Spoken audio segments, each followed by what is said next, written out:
Hey friends, we are going to take a look at 1,9 and 110 at the same time. We're going to talk a little bit more about vertical asymptotes and holes. We briefly discussed them, but we haven't really dug into how do you find them. And then this is going to be for both days 1 and 2. So you'll watch the video and then there'll be 2 separate worksheets, but all of the information you need will be on this video. So we already have talked about this on a daily basis, that a rational function is a fraction function. You have one polynomial over the other, so that's not new. And then since you're dividing by a polynomial, rational functions have restrictions on their domain. All that means is that you can't have a bottom equal to 0. So it says we know that we cannot divide by 0. So you have to consider any x values that make the bottom 0. So your key concern here is that g of x cannot be 0. Those will be like discontinuities, domain restrictions, x's you can't use, and you can't use them because they would make the bottom 0. Keeping in mind that domain is x values, so you're going to be looking at x values that you can't use. That's why they call it a restricted domain. They are going to be producing either vertical asymptotes or a hole in the graph. And by the end of the lesson, we have to know which thing is going to be produced. Okay, so vertical asymptotes and holes both occur when the denominator equals 0. So how can we tell? This is going to be a key concept. And so I want to make sure that I am paying attention to this part right here. A hole in the graph is... trying to get a highlighter. A hole in the graph occurs when the factor in the denominator cancels out with the top. Then a vertical asymptote is going to occur when it does not. And so any leftover denominator, meaning on the bottom factors. So if you cancel something out, it generates a hole. If you have leftover factors on the bottom, those will generate vertical asymptotes. So when they cannot cancel. So that's going to be a really important thing to know. Like we've talked about, how do I find horizontal asymptotes? How do I find slant asymptotes? How do I find zeros? Now we need to be able to find vertical asymptotes and holes in the graph. So taking a look at this, if you saw this problem, you can see that these cancel. And since those are canceled factors, you will get a hole. I'm getting all kinds of like wonky things showing up on here. You'll get a hole. Okay. What are we doing here? Notability. At x equals 1. And then we don't have any other factors in the denominator. So this one's going to have no vertical asymptote because we didn't have anything left over. Now here you got to be careful. You have x minus 1 3 times on the top and twice on the bottom. So these will entirely cancel out, leaving one more on top. And since the bottom completely canceled out, you will have a hole at x equals 1, and you will not have a vertical asymptote because there was nothing left. In these functions, you can look at the top and the bottom, nothing cancels. And because nothing cancels, this is going to have no holes. And a hole is when the graph's going along, literally has a little blip and keeps going. A vertical asymptote is when your graph has an actual line that it cannot cross. And so you get wonky drawings like that. But anyway, we are left with this as a leftover factor on the bottom. So we will have a vertical. What is happening, friends? I need you here to help me with my technology. Here I'm going to have x equals 1 as a vertical asymptote because that factor was left over. Here, this cancels but leaves 1 in the bottom. And since that is left in the bottom, it creates a vertical asymptote at x equals 1. And there's no such thing as a hole then, because you can't have a hole on a vertical asymptote because there's nothing on a vertical asymptote. So you have to just distinguish between those two things. So here, this one has a hole in the graph at 1, which you can see right there, has coordinates of 1, 3, but it's not filled in, so it doesn't really have a y value, but we will have to find out what that number is because it does have is a limit, because from the left and from the right, both of them are approaching 3. So that is going to be what we call the y value of our whole. Then we have a vertical asymptote here at x equals -1. And when you're asked to graph these someday, you want to draw those in as a dashed line because it's not technically part of the graph. And you can see that as the graph approaches a vertical asymptote, it's forced to either go up or down because it cannot cross it. So that's going to be our vertical asymptote that we found located at x equals 1. Okay, here in this graph, we do not have any holes, but we do have a vertical asymptote at x equals 1. Zooming back here, this one was actually at x equals -1. Sorry. Okay, so this one's actually located at +1, but there are no holes in the graph. And you can also see, and this is just kind of putting everything we've done together, that this has a horizontal asymptote at y equals 1. Crosses the y at 1 as well. Okay, so let's talk about limit notation. So what this is asking you is what is happening as x approaches 1, and this is from the left. So you go up to your graph, and I kind of alluded to this earlier, but I'll talk about it now again. Here is 1. This would be left and right. So if you are approaching from the left, you are heading towards a y value of 3. That's what this is saying. Here, that 1 with a positive after it means as you approach 1 from the right. So then I would be on the right side of the graph going towards an x value of 1, and I would be approaching a y value of 3. So these are y values, and down here is the x value that I'm going towards. So that's why I was saying our value for the whole would be 1, 3. Okay, what about this? This is approaching 1 from the left.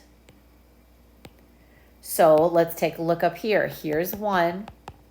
This would be to the left and right. So you got to hop on the graph to the left of that and then go towards 1. But the graph goes down, which is going to mean the y's are going towards -infinity.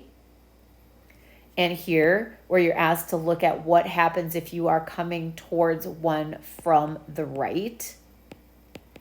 So get to the right of 1, hop on the graph, and go towards 1, following the graph. What are those y values doing? As they approach this vertical asymptote, they're going up, and so that's where this comes from. So it's putting a lot of concepts we have learned together, but that notation, it's really important to know that when there's a plus or minus sign after the number, up like a power almost, that a plus is going to mean from the right, and a minus is going to mean you're approaching that value from the left. All right, so essentially those are our notes, and now we have to just look at how that is done in practice.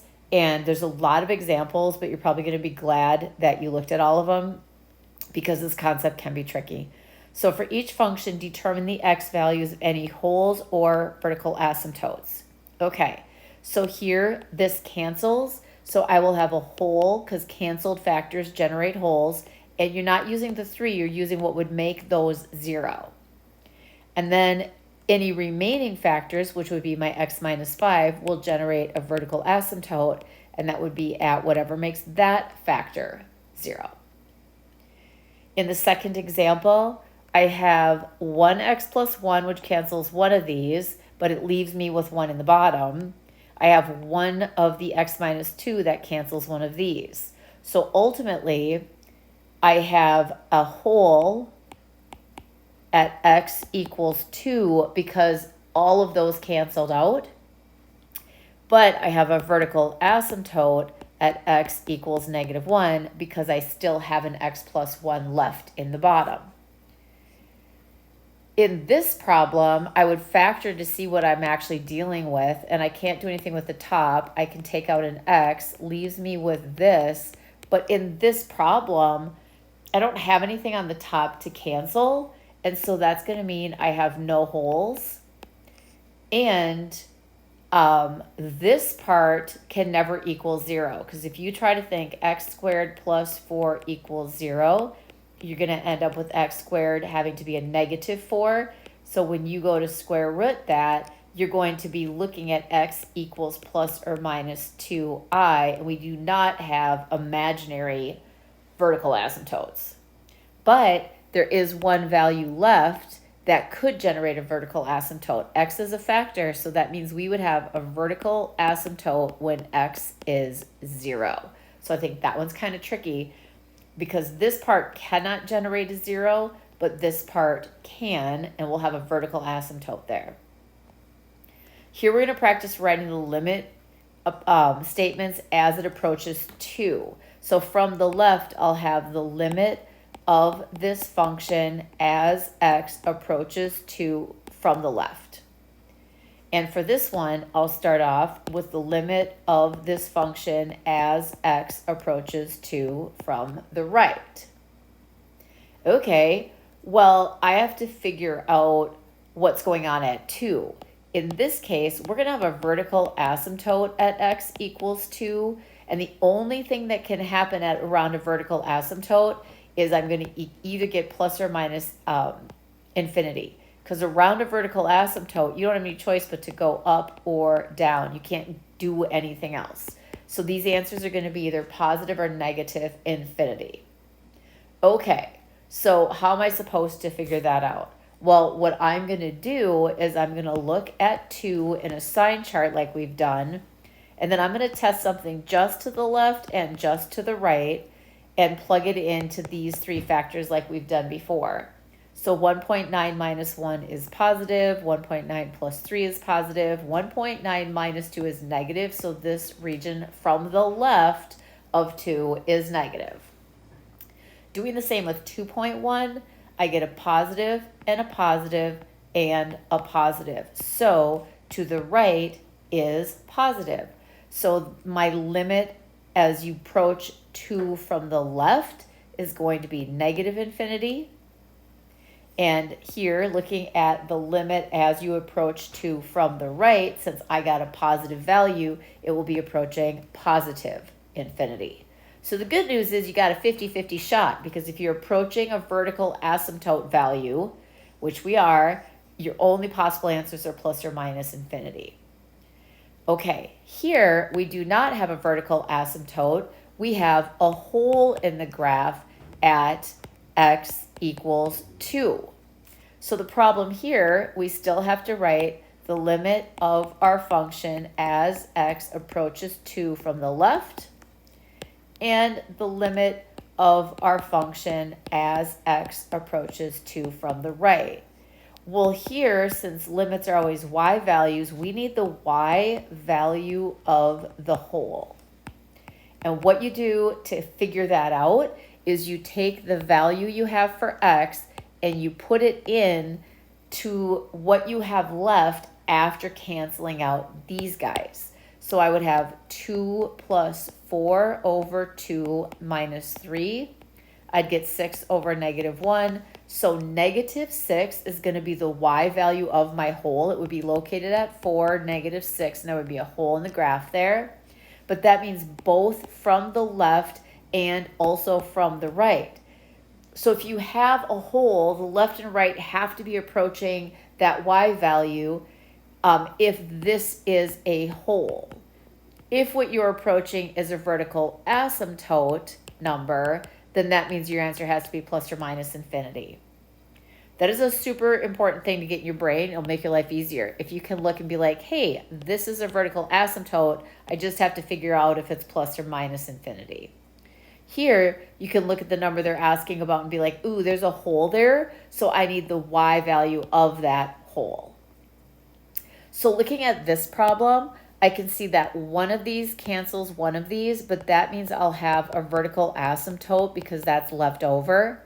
This doesn't cancel, so I'm actually going to have another vertical asymptote at 1, but since they're asking as I approach 2, I'm already thinking positive or negative infinity.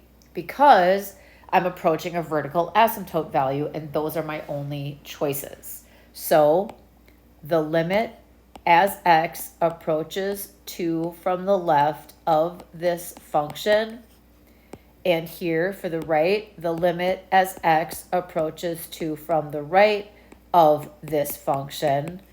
And then to figure it out, I got to test around 2. I'm going to use something just a hair to the left and just a hair to the right. So if I did, I'm using what's left up here, which is this factor and this one. On the top, I'd have 1.9 minus 4, so negative. On the bottom, I'm going to have, oh, sorry, I still have one of these left too.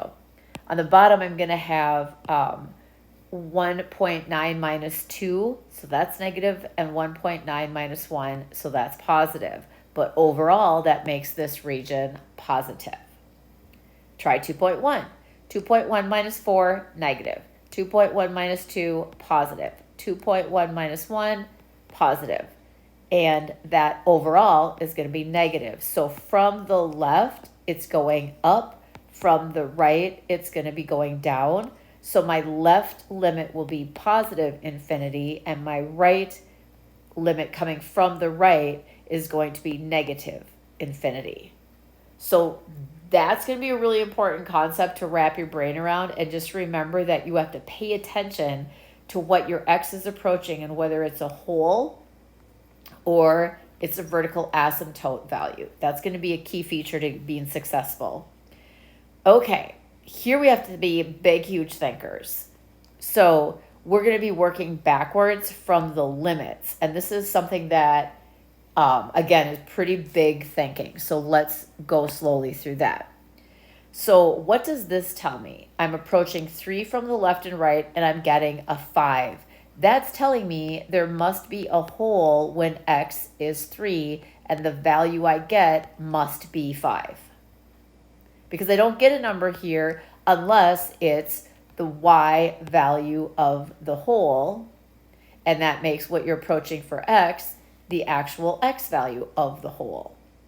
Now, here, as you approach 1, you're going to be coming from the left and the right, and you have infinities. So that means that you have a vertical asymptote at x equals 1. Okay, so this is going to help us build our function. So we need a function. We do not know what number we might need, so you just put like a k there and we'll have to solve for it later. We do need to be able to cancel, since we have a whole at 3. We have to have x minus 3 in our function, but it has to cancel. So I'm going to have an x minus 3 with an x minus 3 down here. And then in order for me to get the vertical asymptote that I know I need at 1, I'm going to need an x minus 1. Okay, so when these cancel, we generate our whole at 3, but we need k to have a value so that when we put in a 3 for x, we will get out a 5. So we're trying to figure out what is the value of that k. And the reason I know it has to be a 5 is that is the y value for the whole, which is what I learned from my limits. Now, this has to be true when x has a value of 3. So I'm going to put my 3 in here. So now I have k over 2 equals 5. So k has a value of 10. Why do you need that? Because we're trying to write the equation, and our equation has to have the correct number. And in this case, that correct number is a 10. But then we need the x minus 3's here and here that will generate our whole at 3. And then we need our x minus 1 here to generate the vertical asymptote. So that is putting a lot of concepts together. Let's repeat that thinking process and that math process, because here, since this is a y value, that means this is the x value, and there must be a whole at, since this is negative 2, we'll have a whole at x equals negative 2. So the coordinates for that are -2 for x and 4 for y, but it means that we're going to have an x plus 2 that will cancel, because that's where that hole would have come from. The second statement is showing me, since these are approaching positive or negative infinity, that I must have a vertical asymptote at x equals -1. So that means I need an x plus 1 on the bottom of my function. Okay, but here's what's tricky about that. Coming from the left and the right, these are both positive. There's no sign change. When they're both positive, this is going to have a multiplicity that's even. So I'm going to use 2. Okay, because normally they will be one positive, one negative like we saw here. When that's not happening, then we have to have a multiplicity to keep the sign the same. So many things to think about. So let's start building. We are going to need a k value. We'll have to find that ourselves. We also need a hole at x plus 2. So, at -2. So we need x plus 2 as a factor that will cancel. So that's going to generate our hole at -2. Then we need a vertical asymptote at x plus 1, but we needed to have a multiplicity of 2 because on both sides of our vertical asymptote, it was going towards the same, positive infinity. And that square will generate positives. Okay, so this is going to be our answer once we find k. So our answer is going to be something x plus 2 over x plus 2 times x plus 1 with a multiplicity of 2, but we need to find k. So to do that, we cancel these two out, knowing that we have a hole at x equals -2.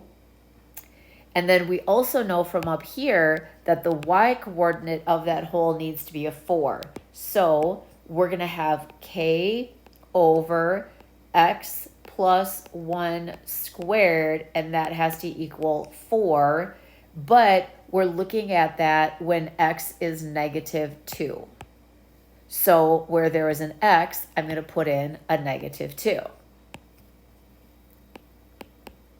So -2 plus 1 is -1 squared lands me at k over 1 equals 4. So k is actually going to be a 4. That is a process that I would probably want to practice a couple times if it's going to be something I need to know long term, because it's not impossible. It's just a lot of steps. Okay, grand finale. We are going to sketch a picture. Now, there's a lot of right answers to these, but you just have to draw something that has these characteristics that they are looking for. So I'm going to give myself some axes to work with. I need to have a hole at 1, okay? And then as x approaches 4, so 1, 2, 3, 4, from the left, it increases without bound, meaning the limit's positive and infinity, so it's going up. And as x approaches 4 from the right, it decreases. So that's going to be negative infinity. Okay, so just FYI, the limit notation here would be the limit as x approaches 4 from the left of this function is infinity. And the limit notation of this last one, in case they give you the prompt that way, it's the limit of this function as x approaches 4 from the right, and since it decreases without bound, it's going towards negative infinity. I'm going to draw in at 4 a vertical asymptote, because knowing that it's going to positive and negative infinity around that, I know there's got to be a vertical asymptote there. So all I need is to have a hole somewhere at 1. It doesn't say where it has to be. And so I'm going to draw a graph that would come through there, and then it has to, from the left, keep in mind, it has to go up along that vertical asymptote, and from the right, it just has to go down. So I'm going to just go ahead and draw a branch that is going down from the right. That is not the only correct graph, but it has to fit the conditions, and I do indeed have a hole at x equals 1. I do have just to the left of my vertical asymptote approaching positive infinity, and just to the right of my vertical asymptote approaching negative infinity. And my vertical asymptote is at 4. So all good. Last thing.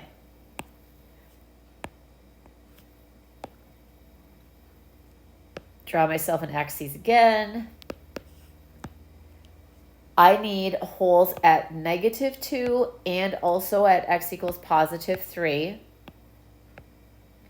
Okay, so at -2 and at +3. And I want to label those things that they're telling me. As x approaches -1 from the left, g decreases without bound. So the limit of this function as x approaches -1 from the left equals -infinity. That tells me I have a vertical asymptote at x equals -1. So here at -1, I'm going to draw that in. And I also know that from the left, it's going to go down. As x approaches -1 from the right, so this one's saying the limit of this function as x approaches -1 from the right, and this also decreases without bound. So that is also going down around that vertical asymptote. Great. So I'm going to draw something in that comes this way. Somewhere along the line here when I hit x equals -2, I need to generate a hole in the graph. So I'm just going to be coming this direction and then have a hole and keep going down as I approach this vertical asymptote located at x equals -1. And then on the other side, coming towards that, I also have to be going down from left to right, but I need a hole above 3. It didn't give me a y value for the hole, so I don't really know where it is, but it doesn't matter. So I have a hole at 3, a hole at -2, and both from the left and the right, my y values are approaching -infinity as they near the vertical asymptote. So that checks all the boxes that they gave me.